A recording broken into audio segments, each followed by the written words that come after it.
ஆந்திர தொழிலதிபர் தீனதயாளன் வீடு மற்றும் குடோனில் இருந்து கைப்பற்றப்பட்ட சிலைகளை இந்து சமய அறநிலையத்துறையினர் ஆய்வு செய்தனர். இதுகுறித்த கூடுதல் விவரங்களை நமது செய்தியாளர் சுப்பிரமணியிடம் கேட்கலாம். சுப்பிரமணி, இந்து சமய அறநிலையத்துறை அதிகாரிகள் எந்த மாதிரியான ஆய்வை மேற்கொண்டனர்?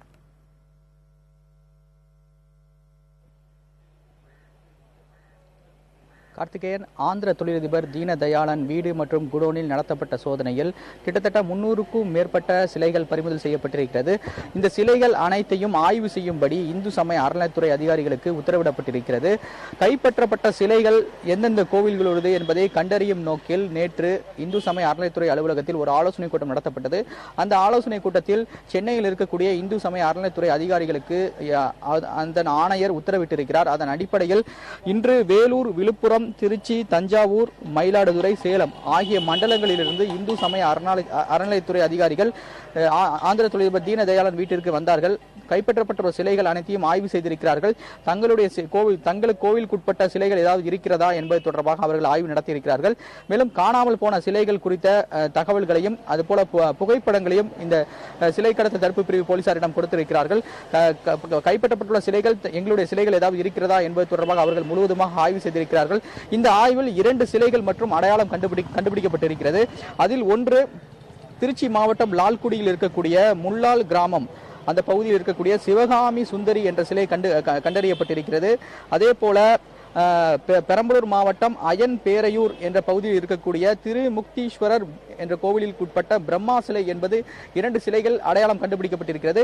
இந்த சிலைகள் கடந்த சில மாதங்களுக்கு முன்பு திருடப்பட்டிருப்பதும் என்பது விசாரணையில் தெரிய வந்திருக்கிறது. அந்த சிலைகள் தற்போது தீனதயாளன் வீட்டில் தான் இருப்பதாக கண்டறியப்பட்டிருக்கிறது.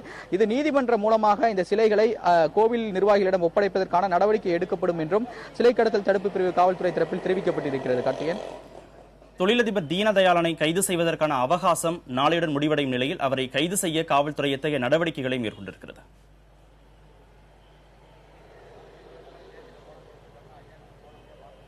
கடந்த 3ஆம் தேதி இரவு 7:15 மணி அளவில் கிண்டியில் இருக்கக்கூடிய பொருளாதார குற்றப்பிரிவு அலுவலகத்தில் ஆந்திர தொழிலதிபர் தீனதயாளன் சரணடைந்தார்.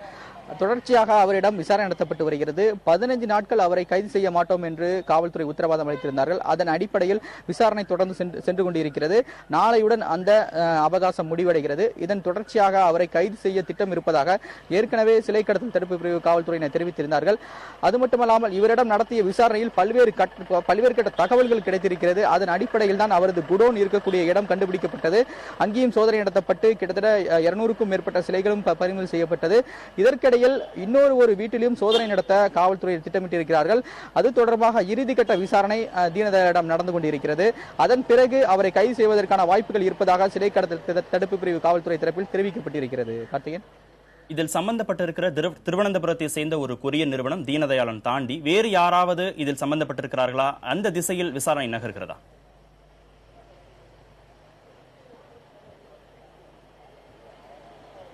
முதல் கட்டமாக இவரிடம் நடத்திய விசாரணையில் பல்வேறு கட்ட சோதனைகள் நடத்தப்பட்டிருக்கிறது. சிலைகள் பறிமுதல் செய்யப்பட்டிருக்கிறது. அதில் குடோனில் நடத்தப்பட்ட சோதனையில் இருந்துதான் திருவனந்தபுரத்தில் இருக்கக்கூடிய ஒரு கொரியர் நிறுவனத்திற்கும் இதில் தொடர்பு இருப்பதாக விசாரணையில் தெரிய வந்திருக்கிறது. அடுத்த கட்டமாக திருவனந்தபுரத்திற்கு தனிப்படை சென்று அந்த கொரியர் நிறுவனத்துடன் விசாரணை நடத்துவதற்கான சாத்தியக்கூறுகள் இருப்பதாக காவல்துறை தரப்பில் தெரிவிக்கப்பட்டிருக்கிறது. இது மட்டுமல்லாமல் தீனதயாளனின் மற்றொரு வீடு அடையாறில் இருக்கதாக தெரிய வந்திருக்கிறது. அந்த அடையாறில் சோதனை நடத்துவதற்கான நீதிமன்ற உத்தரவை பெறும் முயற்சியில் காவல்துறையின் தீவிரமாக ஈடுபட்டுக் கொண்டிருக்கிறார்கள். அநேகமாக இன்று மாலைக்குள் அந்த உத்தரவு கிடைக்கும் என்று காவல்துறை தரப்பில் தெரிவிக்கப்பட்டிருக்கிறது. நாளை அந்த வீட்டில் சோதனை நடத்தப்படலாம் என்றும் எதிர்பார்க்கப்படுகிறது. அது மட்டுமல்லாமல் இந்த வழக்கில் ஏற்கனவே 3 பேர் கைது செய்யப்பட்டிருக்கிறார்கள். மேலும் சிலர் இதில் தொடர்பு இருக்கலாமா என்ற சந்தேகம் எழுந்திருக்கிறது. அது தொடர்பான பட்டியலை, அதாவது தீனதயாளன் கொடுத்த வாக்குமூலத்தின் அடிப்படையில் யார் யாருக்கு இதில் தொடர்பு இருக்கிறது என்ற தொடர்பான பட்டியலை சேகரிக்கும் பணியில் தான் தற்போது காவல்துறை ஈடுபட்டுக் கொண்டிருக்கிறார்கள். அதன் பிறகு நீதிமன்றத்தை அனுமதி பெற்று பல்வேறு கட்ட சட்டப்பூர்வமான நடவடிக்கைகள் எடுக்கப்படும் என்று காவல்துறை தரப்பில் தெரிவிக்கப்பட்டிருக்கிறது. கார்த்திகேயன்.